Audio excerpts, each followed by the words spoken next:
was some images from Culture Night around the city. And back in the studio now, we're here with our next performer for the evening. So Birdwoman is with us. Hi. Hi, how are you? Good, good. Welcome to Outhouse. It looks great. Yeah. Is it your first time here? Yeah. Oh, wow. Okay. You'll have to come back and check it out now that you know where we are. Absolutely. So what are you going to be performing for us this evening? I'm performing 2 pieces, Yeah. 1 poem and 1 song. Amazing. I'm sort of a hybrid artist. Yes. I do performance poetry and also music, and I can't decide which one I like more. Perfect. So I'm just going to do them both. And I've also seen now, if my research skills are correct, that you do some actual visual art as well. I do. Perfect. Yes. Oh, amazing. So multidisciplinary. That's there we me. go. That's the word. And is this your first kind of gig or like performance since probably, what, a year and a half more? It is. Like, I mostly made art during the lockdown. I didn't do a lot of the performance. I did a couple of random streams, but like, no, this is my first venture back out, and I'm excited. Vulnerable. Oh, okay. I see. But also excited. Well, this is a good, nice, happy, safe environment to do it in. Yeah. You know, and you've got a backing singer with you this evening. Yes, So Bronagh Keogh and I have been working together for a few months now.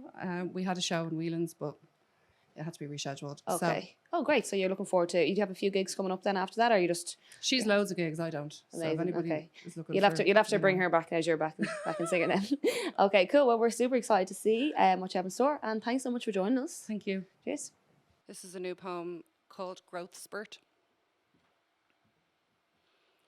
I just let that part of myself exist. I didn't flinch. I ignored the rush of shame that inevitably came, and I just let it live there. That part of me that I kind of hated, that part of me that narrates the same tired, worn story that really has no relevance to the reality of my life today.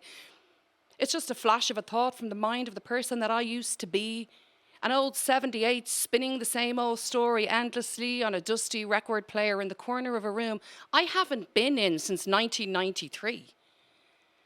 All those labels inherited from school teachers and their archaic reports, animated like cartoon characters doing some sort of musical theatre number in my head about words that stick and become labels that form personalities that wreak havoc on our daily lives. The old me is embarrassed and wants to apologise for that moment. But the real me knows that this sort of carry-on is exactly the kind of thing I do when I'm at my most free, but I tend to edit it out because I don't want to be too overwhelming. Basically, it's the very embodiment of my authentic self. And if I'm going to stand here and preach about healing, it's exactly the sort of thing I'm going to be embracing, and this is all very new to me. Healing, I'm learning, is like more of a gradually fading thing. A lowering of the volume of all the voices that tell you these stories about all the things that you should and should not be doing. And then, one day, an opening. And you can begin using that extra space in your brain to spend more time thinking and getting excited about where you're going and the life you want to start building. And then, when the ideas and the inspiration starts arriving, you actually have the energy to take action because you're not completely worn out from all the self-loathing. I mean, the voices, they're still there. But you've had a chat with them. You've said, look it, I see you. I hear you. I feel you. You stay in your lane. I'll stay in mine. And I'll tune in again from time to time for research purposes or during those dark nights that force me to fight for the light again. But this is no longer working for me. Your stories, they're just not resonating with the reality that I am now creating. And whoever is listening, I'm not saying this is easy. And I really don't want to put you off the whole thing completely because first, before anything, you're going to have to feel everything.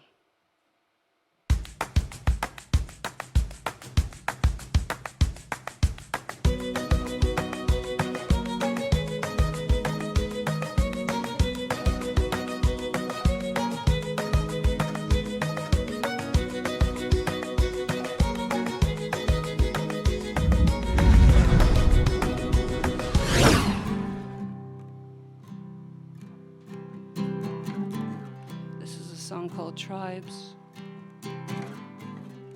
It's a song about belonging. I thought my tribe was someplace outside of my own skin. I went searching the streets for belonging before I belong to this fine human. I belong to this fine human. And we're all like human stars. We've got light in our DNA. We're transmitting on a frequency of 8 hertz on a good day. On a good day. No, we don't know exactly where we're going, but we're committed to showing up, 'cause we know we're standing on everything we need. We're standing on everything we need. We're standing on everything we need. We're standing on everything we need.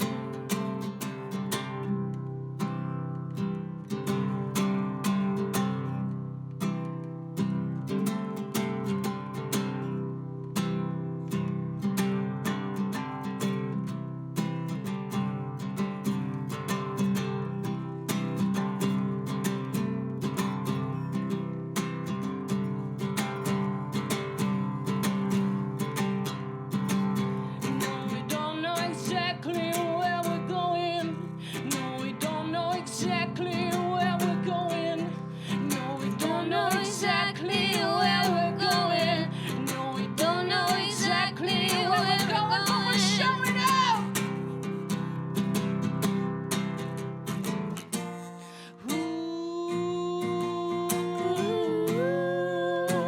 We're standing on everything that we need. Standing on everything we need.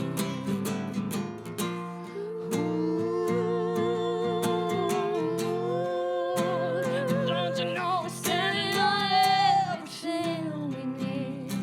Standing on everything.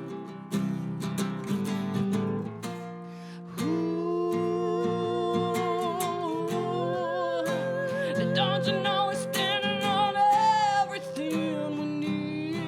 Standing on